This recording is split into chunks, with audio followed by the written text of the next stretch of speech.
Good afternoon. This is Tom Wood, a 60-year-old with mild cerebral palsy and mild autism. Was it what they used to call Asperger's syndrome before? Was it Asperger's syndrome got folded into the was it the autism spectrum? Was it uh, diagnostic criteria in the DSM 5 several years ago. Was it? Uh, I've lived with, what they used to call Asperger's syndrome and mild cerebral palsy all my life. That, and being of the older generation, they didn't call my mild cerebral palsy. They simply called it like a minimally brain damaged, or MBD, a catch-all, which was a type of term which they used for was it uh, children with disabilities, that who had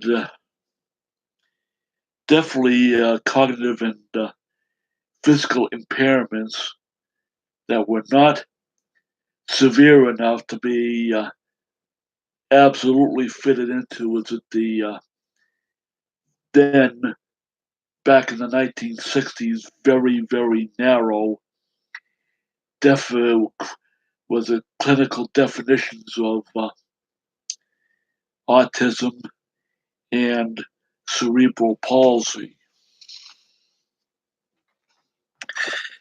Of course, I live here was it uh, in Derry, New Hampshire, in a small mobile home park. With it, I'm a I actually live across the road, with it from the farmhouse of famous American poet Robert Frost. The farmhouse he lived in. That when he was a teach English teacher at Pinkerton Academy, which of course is the high school here in Derry, New Hampshire. Of course, with it, I live, with my younger brother, who was it. He doesn't babysit me, is it, but he just keeps an eye out on me, to see if, in case I need assistance with things. But mostly with it, uh, I do I do a lot of things myself, like my own cleaning of my own bedroom, my own laundry. I cook for myself, and I also was it, uh, that my brother Nate assists me, that by being my taxi, that they can go out, grocery shopping or to the post office, or when I need to be taken to medical appointments.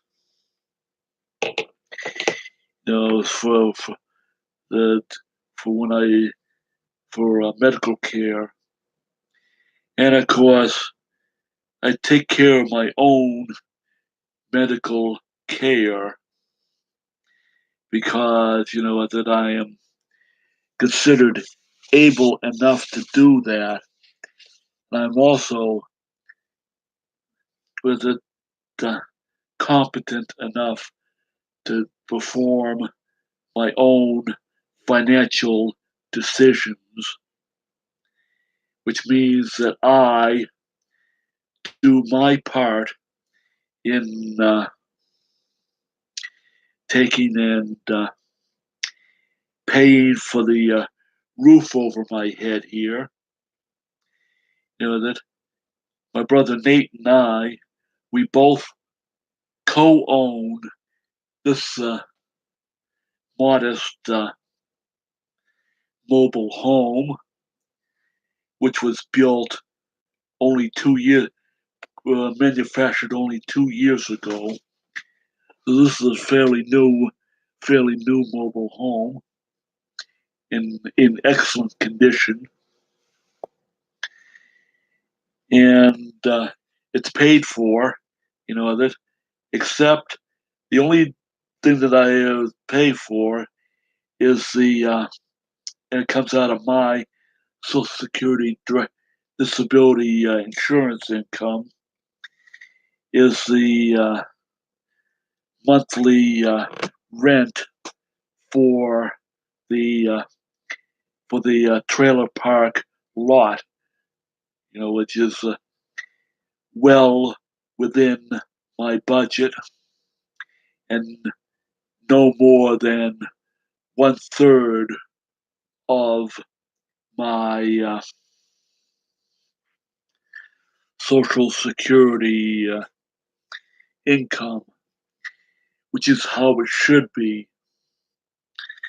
That the way it is, that all over the United States is that the average rental price for even a simple one room and one bathroom studio style apartment, is at least something like 105% of the average Social Security income for a person who's an adult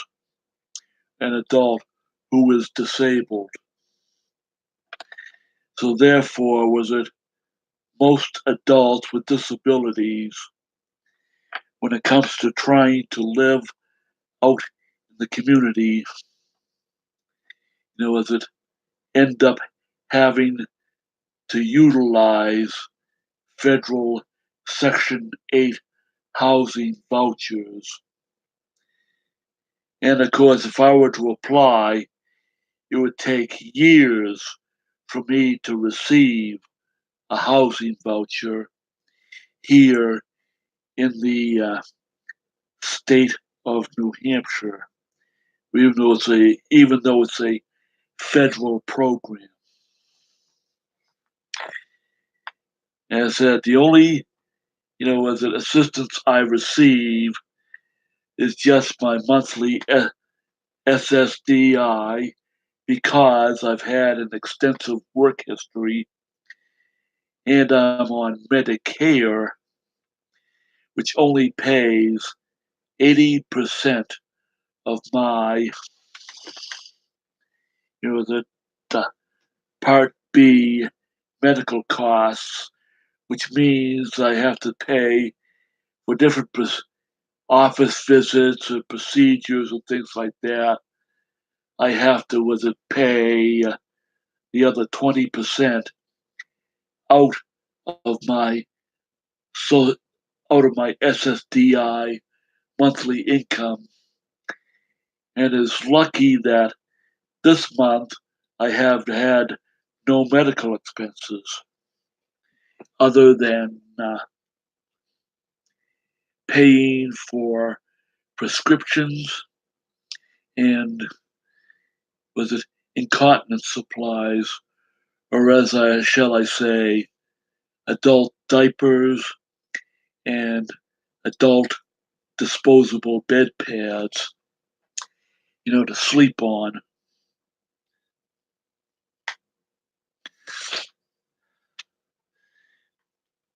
reality for us adults with disabilities here in the United States is that 80% of us, as I said, are unemployed or underemployed at best.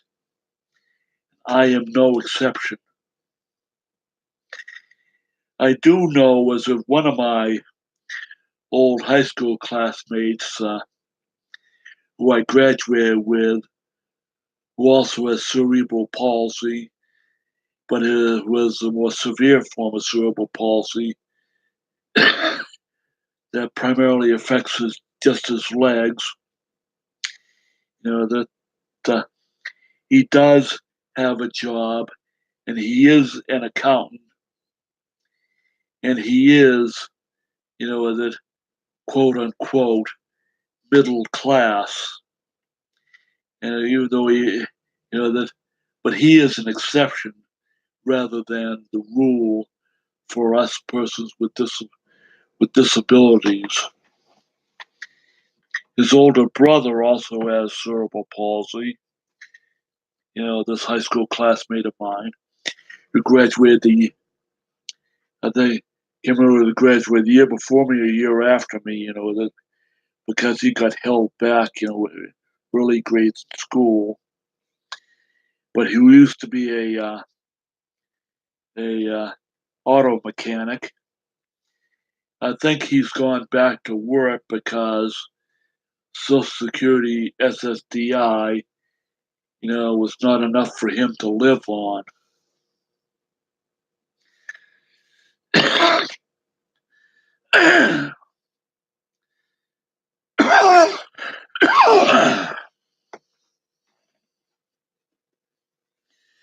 that of course was it. I'm of course dual diagnosis. Having cerebral palsy, the spastic diplegia type, which only affects my legs, and mild autism, the Asperger version. That, but uh, that I'm lucky in that I can take and do a lot of things for myself. I have friends online in both the autism and cerebral palsy disability communities who require assistance to live in the community, well, out in the community, or many of them are living in group care home facilities where they are really not free to make all their own decisions. They have, was it, uh, caregivers in a group care homes where they're told when to get up, when to have breakfast, when to have lunch, what activities you was it do, when to have supper, when to go to bed, and of course all kinds of other legally piggly rules, which of course myself, I have lived a mainstreamed life where I have been pretty much living out in the community. Was it first in Derry, New Hampshire, here, well, from the age of 2 to in my early school years, was it? I went to a private kindergarten, mainstream with other children, and then I went to the first and second and most of third grade here in the town of Derry, New Hampshire, where I'm living now, living now. That of course, mainstreamed with all other kids who were not disabled. Then parents moved me and my younger brother down to the down to the town of Salem, still here in New Hampshire, where I finished third grade, then went to fourth grade through all the way out up through high school, totally mainstreamed. And of course, was it, when I was young, I did have, that when I was in seventh grade, I had lessons in judo, a martial art from the at the YMCA in city of Lawrence, Massachusetts. Which is on the other side of the Massachusetts town of Methuen from where I lived. Lived in Salem. When I was from age 8 till age 60. Then, of course, was it uh, after graduating from high school, I attended and graduated from Wentworth Institute in Boston, Massachusetts, where I studied electronic engineering technology. I first got my associate's in engineering degree. Then I went out to work first for Genrad Corporation, where I worked on computer-controlled automated test equipment for that tested printed circuit boards for other electronics manufacturers such as Raytheon, Tektronix, Motorola, Hitachi, Siemens, with it uh, British Telecom, and all over the world. It was sold all over the world. Then, of course, I got laid off. That I had to do another search for employment, totally on my own with no assistance. I got hired by a company called Gould Incorporated Motorcon Division. That job only lasted 10 months. What happened there, I ended up with having a autistic meltdown. That although it was unrecognized at the time that I was on the autism spectrum, that so that it was not funny getting fired for cause, and it was rightfully so, because I had a massive disruption, with it, which made me look bad, with it. Then I went, then I went back to college again at Wentworth Institute, where I finally finished up getting my Bachelor of Science degree in electronic engineering technology. But then, because I was having difficulty, that obtaining employment, I was connected with the New Hampshire State Department of Vocational Rehabilitation for the Disabled. They temporarily put me into uh, a sheltered workshop because at the time I was classified as mentally ill. That's what they gave my classification as. Was it, was it because they didn't recognize that I had autism, and the way they presented me to employers was that you know potential employers that I was some kind of a wacko nutcase, which was not true, which made, which kind of was it, uh, you know, sort of sabotaged my employability.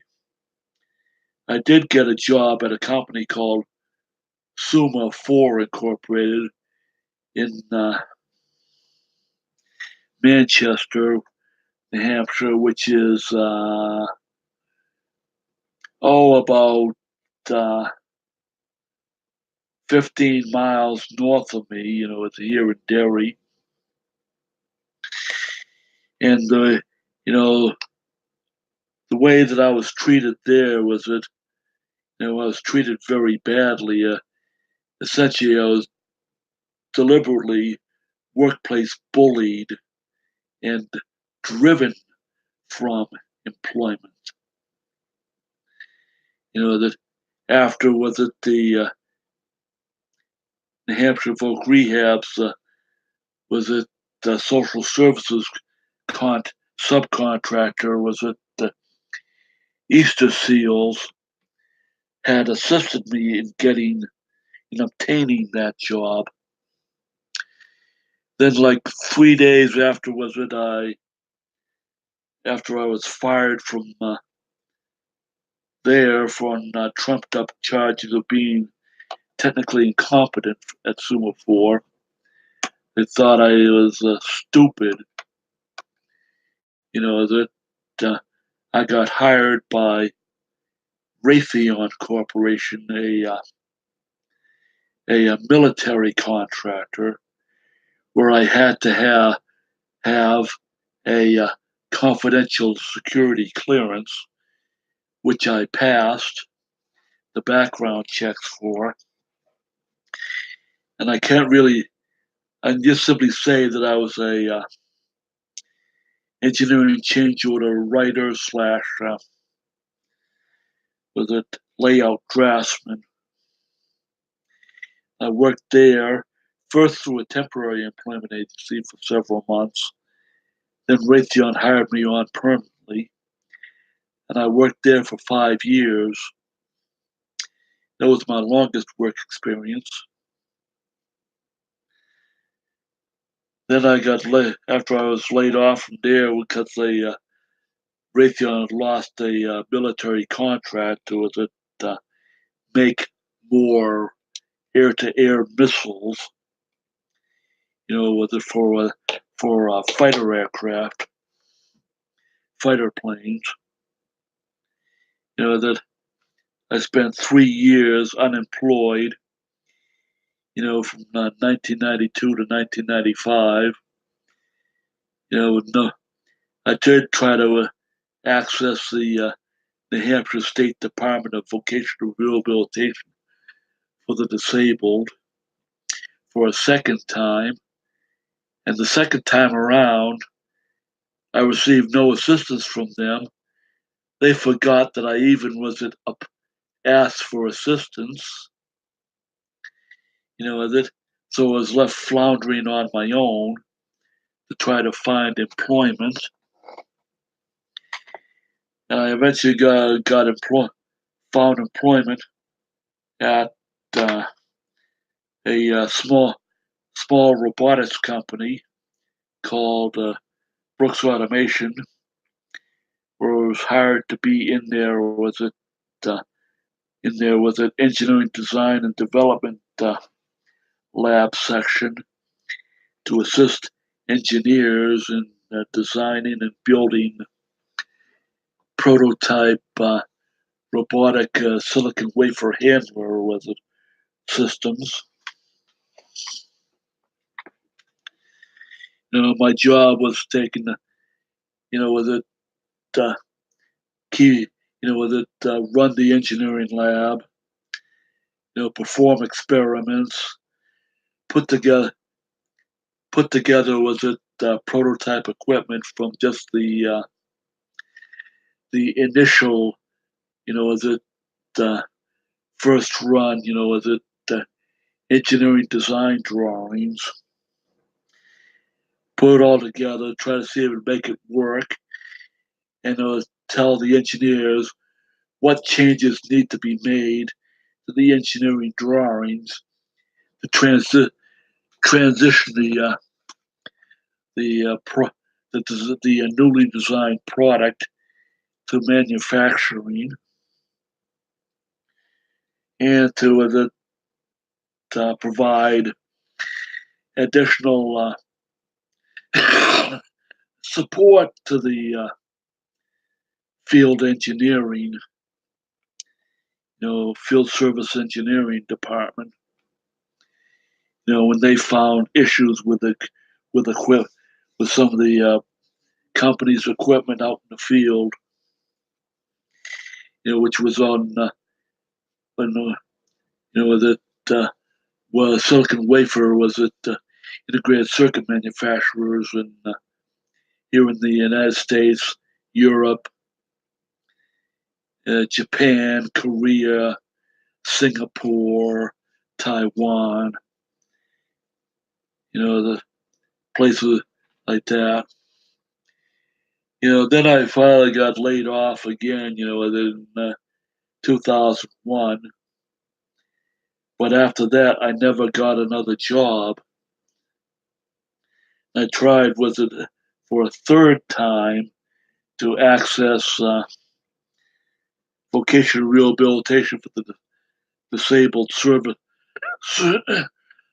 services here in the state of New Hampshire, where the third time around, the only thing they did was bounce me from one privatized social services provider to another with with zero progress made whatsoever in even obtaining any kind of a job doing anything at all. And so was it I permanently dropped out of the system and ended up on Social Security disability insurance monthly income back in that started back in 2006.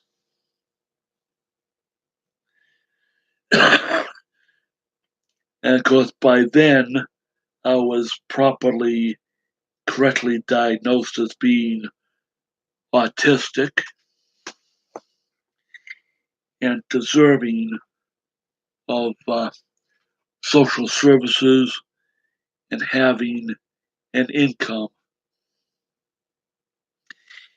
for my own survival.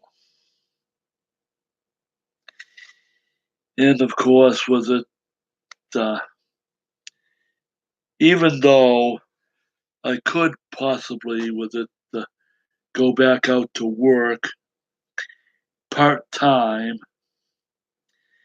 that because I still have my Bachelor of Science degree in Electronic Engineering Technology from Wentworth Institute. But the issue today is that uh, many employers are still extremely hostile towards persons with disabilities. That uh, they'd rather hire somebody who is like just out of college, whom they could pay crappy wages, rather than somebody like me who has had like at least 15 years of accumulated work experience since 1978, who knows how to take and work with his hands, to take and build things, knows how to use electronic test and diagnostic equipment, who also knows some programming, to take and to help with troubleshooting, and who knows how to take and read blue, not just read blueprints and engineering drawings, but also knows how to take and draw engineering drawings. Because I do have experience in doing computer aided design, and also was it unlike years ago, many employers today when they advertise for was it we want a entry level an entry level individual with was a to be in our engineering design development engineering department, that with 10 years experience, something like that is actually a deceptive because what they're looking for is not an entry level person. What they're looking for is to try to steal or lure away some other companies uh, employee, to take and try to take and get obtain an advantage in the marketplace. And many companies, even when they do have legitimate entry level positions, they want the person whom they hire to be an instant know it all, that who does not need to be trained in any job, in whatever job they want to hire a person to be to perform. And I find that to be a bunch of bullshit. Pardon my use of the dirty word. That no matter what job there is, even if it was flipping hamburgers at a was it a Burger King or a McDonald's or a Wendy's burger fast food burger joint, whatever person get they whom they hire still needs to be trained on how to do their job so they can do it correct. They can learn how to do it well. It also goes for all professions, whether you're whether just was it uh, a assembler, assembling mechanical components want to that go into like cars and trucks and construction equipment, or assembling printed circuit boards, or was it uh, when you're was it uh, in the legal profession? If lawyers have to take and learn how to do their jobs, when they first get hired, into a law firm. Also, was it uh, doctors, medical doctors, nurses, medical technicians? Was it give you your X-rays or MRIs, or was it uh, or CT scans, or was it ultrasounds? They have to. They need was it training to learn how to do those things. That, but that, as I was saying, said a lot of employers today expect workers to have instant knowledge and not need to was it be trained how to do their jobs. That even if they've had prior experience, each new job location or job type, you have to have training in order to take and know what to do, what is expected, and was it to be able to take and perform to the best of your abilities in a job. And many of us persons with disabilities, was it we are not seen as knowledgeable or competent. That people look at a person with cerebral palsy like me, even though my cerebral palsy is mild compared to was it uh, many of my friends online. You know that you know that that it does not mean. It means that was it I am not as physically strong as a able-bodied person, even though I can walk. That and that I need extra time to do to perform physical tasks where I have to move around from one place to another. It's also with it, people think that persons on the upper end of the autism spectrum who have Asperger's syndrome are super geniuses and like savants. That is not true.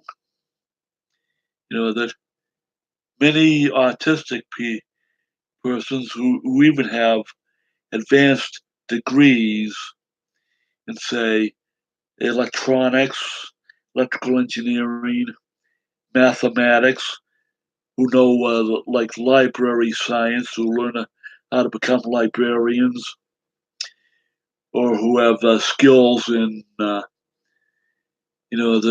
uh, that political science and social services, was it they need to have accommodations made to be able to was it perform as well as they can, given their was it challenges. And my own experience is that that I myself have never been was it given accommodations. And I was always made to was it was it fit their needs, the employer's needs, was it. And when I didn't measure up, I just simply got blown out the door.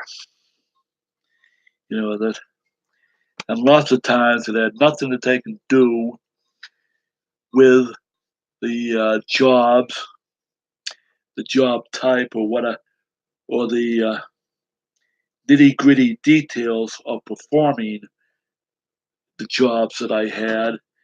The issues I have always had with employment are, the issues with social functioning, issues with, that issues with heavy lifting, and physical stamina because of my cerebral palsy, which primarily affects my legs, and also to some extent affects my upper arm strength, because like it or not, even though was it I'm like 5'9", is it, and I look like I'm physically strong. I cannot lift anything more than like 5 to 10 pounds over my head for any length of time. So that leaves out was it working in a warehouse, or was it? It also limited me, when I was working at Brooks Automation, when I had to take and try to try to lug around 100 pounds plus,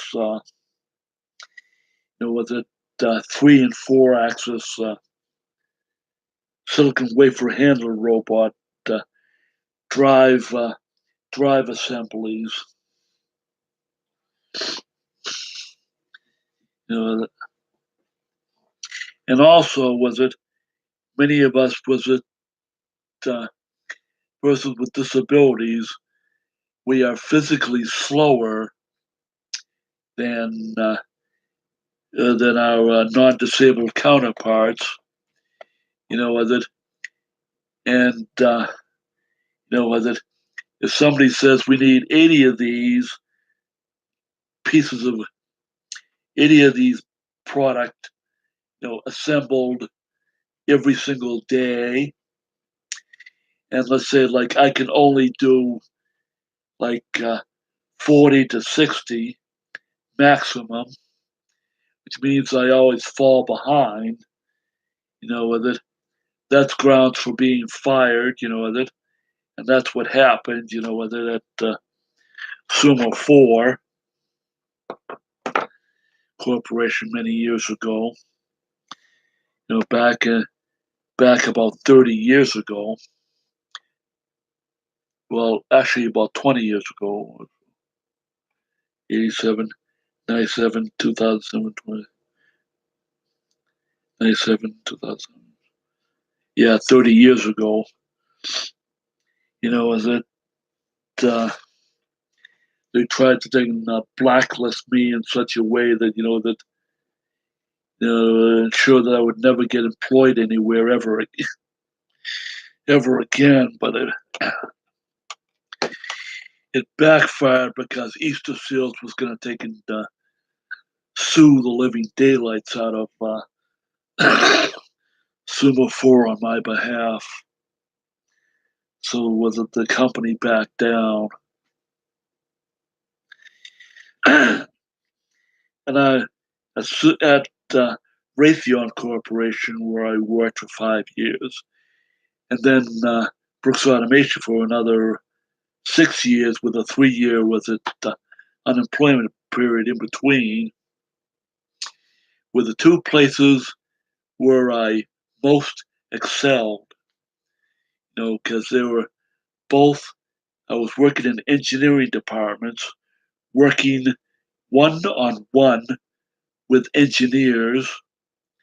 To was it documented changes in a in a product or products, and helping to then design the products.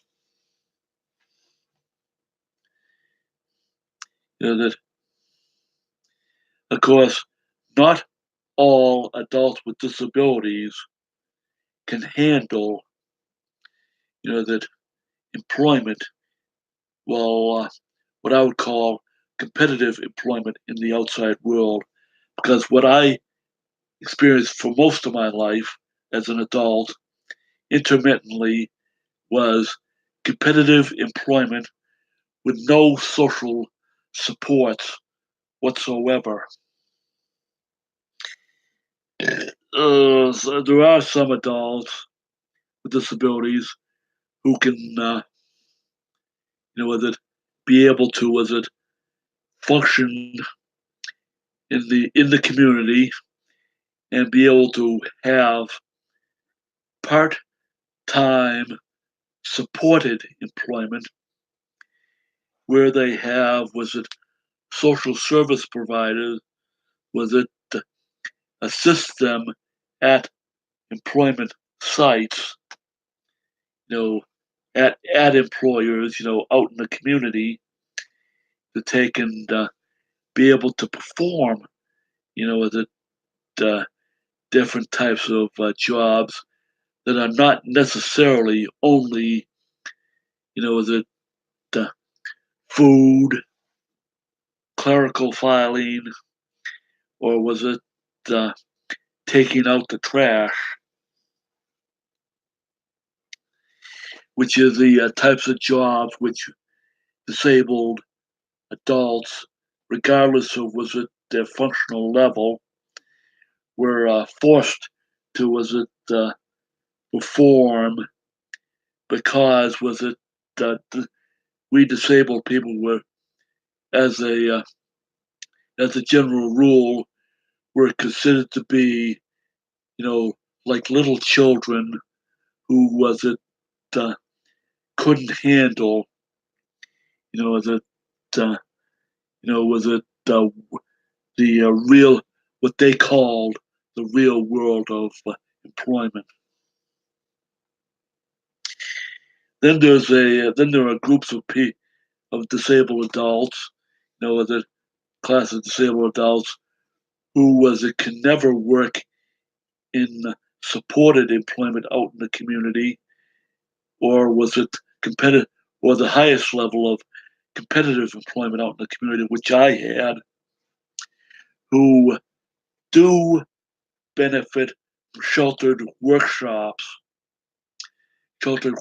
environments where that uh, they are able to take and have specific, unvarying structure and routine, which benefits them, but it gives them something to do instead of sitting all day in the living room of a group care home or an institution, and gives them something that they useful to do. But the downside is that most, the, that sheltered workshops was it a pay, are allowed to was it pay sub minimum wage. The minimum wage is about, I think it's $7.50 an hour. Well, that's what the federal was it the minimum wage is still now. It hasn't changed in many years. The minimum wage should really be at least 15 to $20 per hour.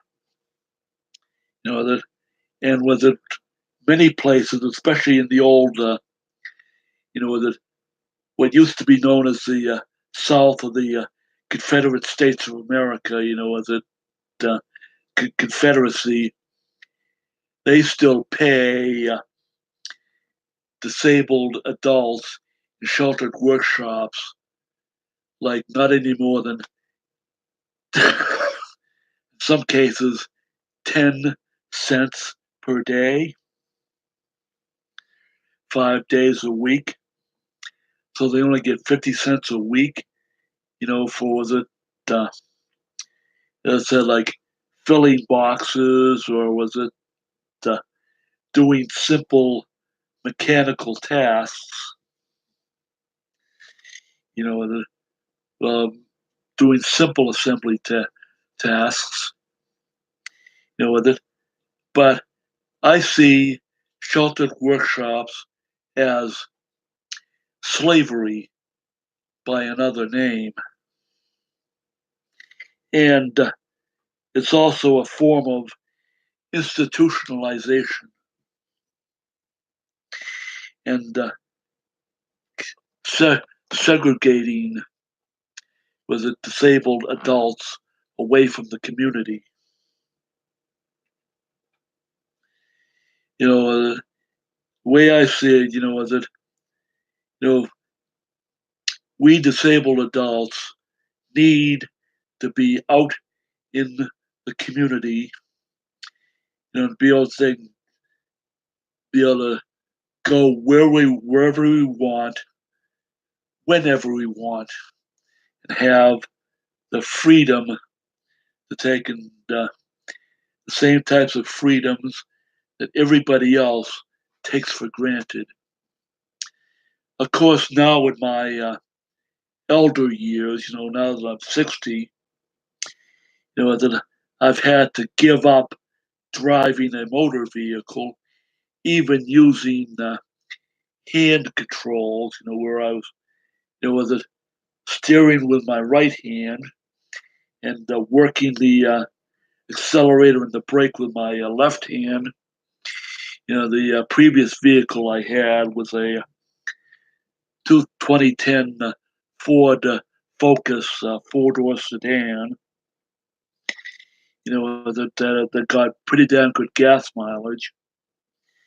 And I was able to take and drive myself everywhere I wanted to take and go until my eyesight became too impaired to remain safe on the road because I have double vision where my left eye doesn't track properly. And I'd be and my driving down the road, I'd be a severe danger to not just to myself but other drivers on the road and even pedestrians. So was it? I lost a lot of my was it uh, mobility. Was it? I do feel sad about that, but I do have my younger brother Nate who takes me out into the community, to go shopping, go to the bank, go shopping. That I know my brother Nate wants to take me to the movies when later on this week. Maybe take me to see the new was it steampunk genre science fiction movie Mortal Engines, which is coming out. And also, I have friends, through my faith community, at the First Congregation, First Parish Congregational United Church of Christ here in Derry.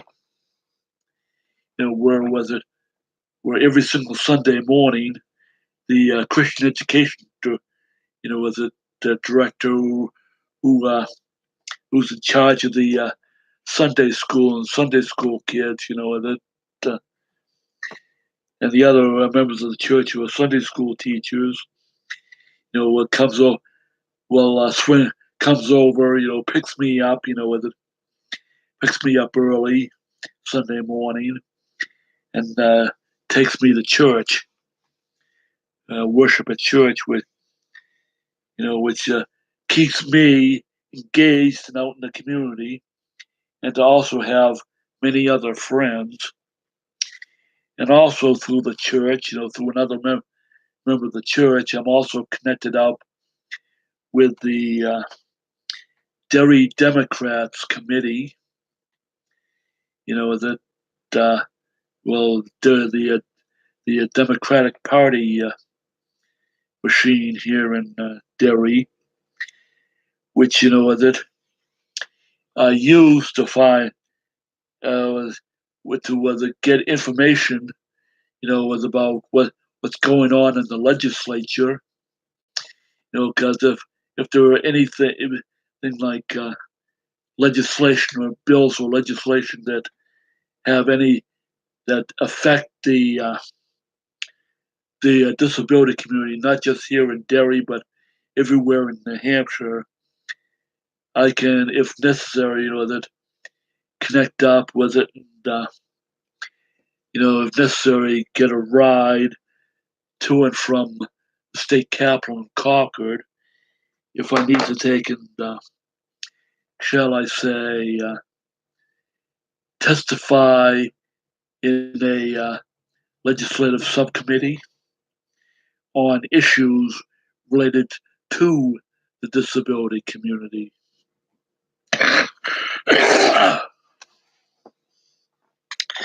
And this is another way that keeps me engaged in the community, and it also keeps me engaged in the political process. Because, like it or not, that many disabled adults do have the right to vote, but there are many who do not vote, and with it, and who think that their vote does not count. But I do vote. I am registered to vote, and I see that my vote. I feel that my going to the polling place, casting my ballot, especially this year, last month in the November midterm congressional uh, state office, county and state office, and congressional and senatorial elections, is important. Well, congressional elections is important, was important because it's my life and my freedoms that are on the line, and there's also your freedoms too that are on the line. With it, with it, and I'll be damned if anyone tells me that I have no right to vote because I am disabled. That I'm the type of person who uh, is not afraid to speak out against, was it uh, against the status quo, and was it I feel it's my duty as a disabled adult to speak up for disabled adults who, for other disabled adults who have no voice. Well, anyways, that's this video weblog for Tuesday, the 11th day of December, 2018. And yes, I am looking forward to Christmas this year. And Christmas is only about another, was it 14 days away? So it's coming up fast. Well, anyways, I'll sign off.